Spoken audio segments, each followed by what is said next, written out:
Maido! Hi there, Japan fans. Today's show, we're going to talk about the Japanese way.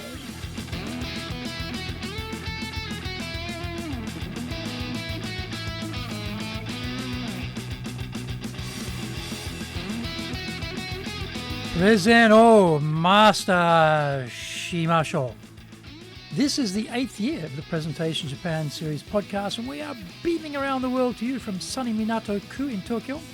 I'm your host, Dr. Greg Story, Dale Carnegie Tokyo franchise owner, the president of Dale Carnegie Tokyo Training, and the 3-time best-selling author of Japan Sales Mastery, which is Zaegyo in Japanese, Japan Business Mastery, and Japan Presentations Mastery, or in Japanese, Anata Present no Tachijin. My other books include Stop Wasting Money on Training, which in Japanese is Training de Okane o Muda ni Suru no wa Yamimashou. And my just released new book is Japan Leadership Mastery, and all are available on Amazon.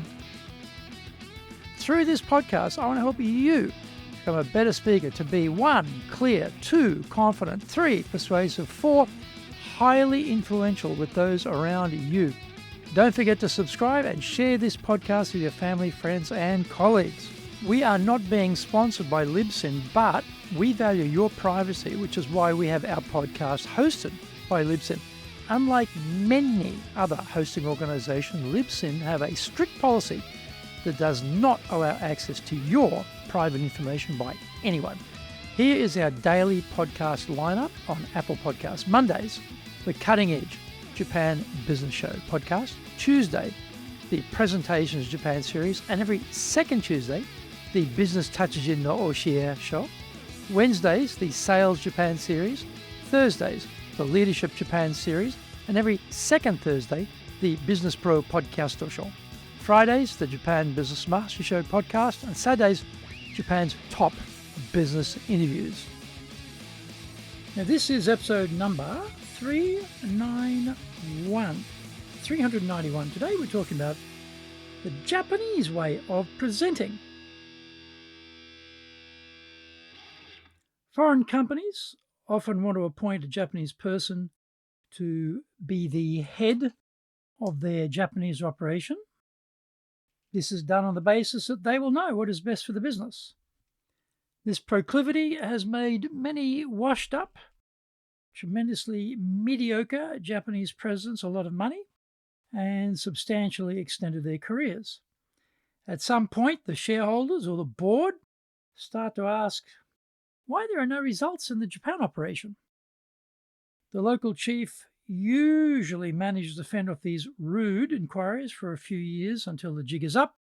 In comes the shiny new president from headquarters, who's been dispatched to fix the Japan operation and turn it around. This typically leads to another array of problems, but that is another podcast. The idea is that the Japanese way of doing things is the best for Japan. When in Tokyo, do it the Tokyo way kind of thing. I remember trying to sell our high impact presentations course to a foreign financial firm.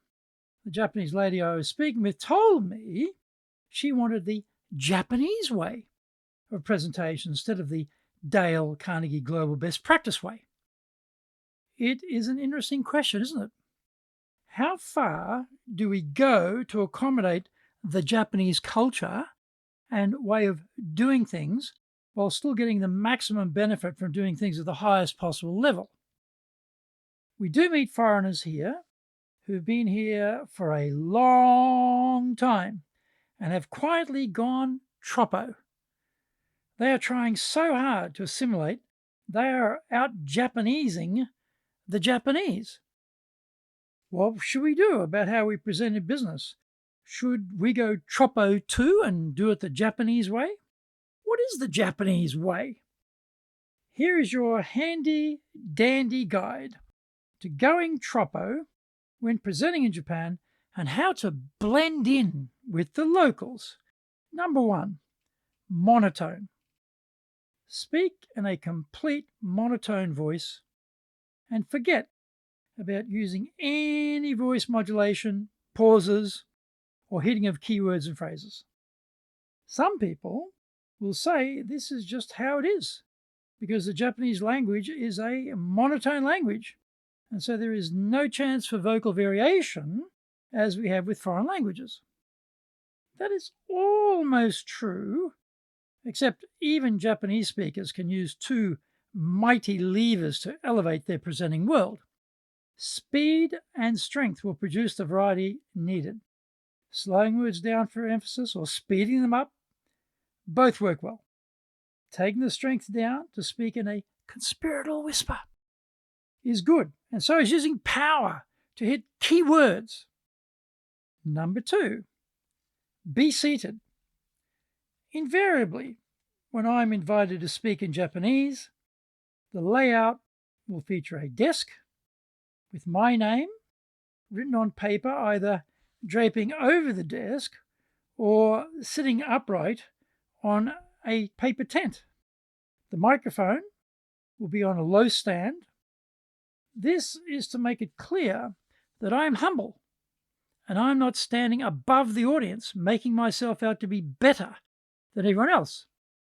It also means I lose access to my body language and most of my gestures. Find out more. We come back from the break.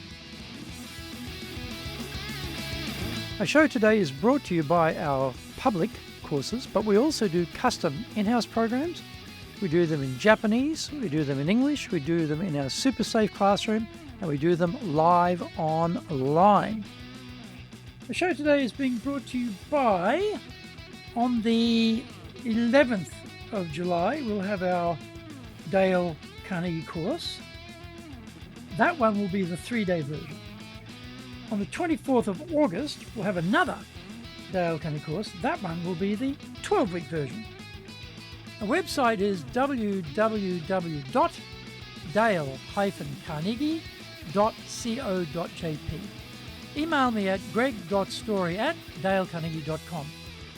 If you like learning by watching videos, then we have over 2,300 there for you at Tokyo, Japan, Dale Carnegie TV on YouTube.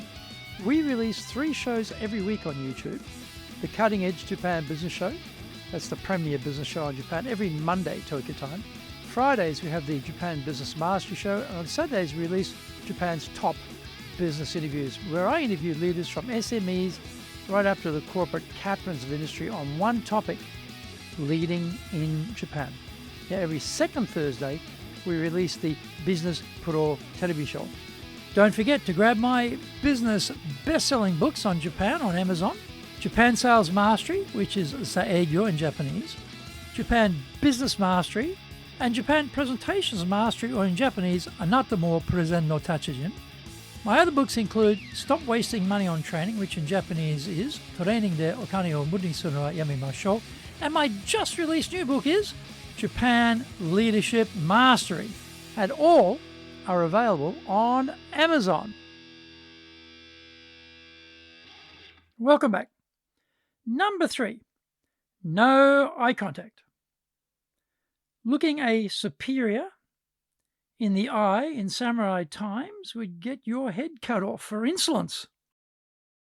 The culture ensures that we don't make direct eye contact with people when we speak, and so Japanese presenters have migrated this into their presentations. They never look into the eyes of their audience members. It also means they haven't realized that normal conversation and giving presentations are 2 different things, and different rules can apply. The engagement of the audience members through 6 seconds of individual eye contact are foregone in order to keep your head on your shoulders. Number 4, weak voice. Speaking softly is a cultural preference, and so why not keep that going when presenting? The speaker is underpowering their presentation, so often it is hard to hear what they're saying, and there's a certain no passion involvement, as demonstrated through lack of voice projection. This guarantees the speaker has almost zero presence in the room. Number 5, few gestures. Holding the hands in front of the groin, behind the back, or together at waist level are all favorites. Each position locks up the hands and cancels out using any gestures to emphasize the message being delivered. Number 6, casual posture. Having the weight displacement 70-30 is common, and usually it results in one hip being kicked out to the side. Swaying around is also popular as they speak. These are all distractions from the message, but no one is conscious of that, so they keep doing it. Number 7, one packed slide. Cramming everything onto one slide with 5 tiny different fonts and 6 colors is definitely a typical effort by Japanese presenters. The rule that we have to be able to understand the point of the message on the slide in 2 seconds has been tossed overboard in favor of a full, noisy, Baroque effort.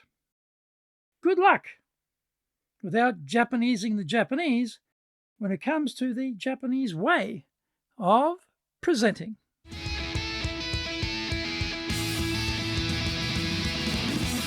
Did you get value from today's show? If you did, then share the love around with your family, friends, and colleagues. Don't forget to subscribe and share this podcast.